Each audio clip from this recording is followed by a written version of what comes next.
കാന്താരിമുളക് അച്ചാറുണ്ടാക്കുവാനായി 5 teaspoon നല്ലെണ്ണ ചൂടായിട്ടുണ്ട്. അതിലേക്ക് കടുക് ചേർത്ത് കൊടുക്കുക.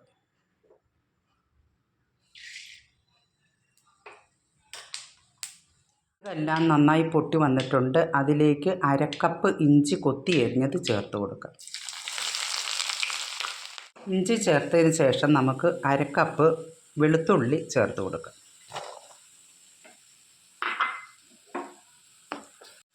ഇഞ്ചിയും വെളുത്തുള്ളിയും ഒരുവിധം വാടി വന്നിട്ടുണ്ട്. അതിലേക്ക് നമുക്ക് 1 കപ്പോളം കാന്താരിമുളകുണ്ട്, അത് നമുക്കൊന്ന് ചേർത്ത് കൊടുക്കാം.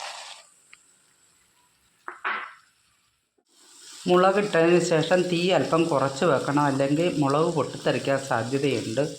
പിന്നെ അതിലേക്ക് നമുക്ക് ആവശ്യത്തിനുള്ള ഉപ്പ് ചേർത്ത് കൊടുക്കാം. ഇഞ്ചിയും വെളുത്തുള്ളിയും കാന്താരിയും നല്ലപോലെ വരണ്ട് വന്നിട്ടുണ്ട്. ഇതിലേക്ക് നമുക്ക് കറിവേപ്പില ചേർത്ത് കൊടുക്കാം. കറിവേപ്പില നന്നായി വാടി വന്നിട്ടുണ്ട്. അതിലേക്ക് നമുക്ക് ഒരു 1.5 സ്പൂണോളം മുളക് പൊടി ചേർത്ത് കൊടുക്കാം.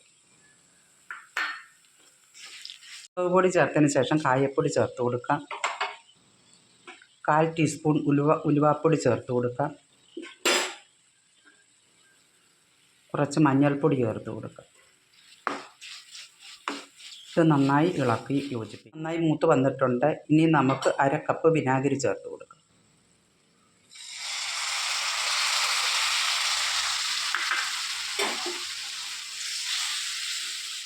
വേണമെങ്കിലും ഈ അച്ചാർ കേടുകൂടാതെ ഇരിക്കും.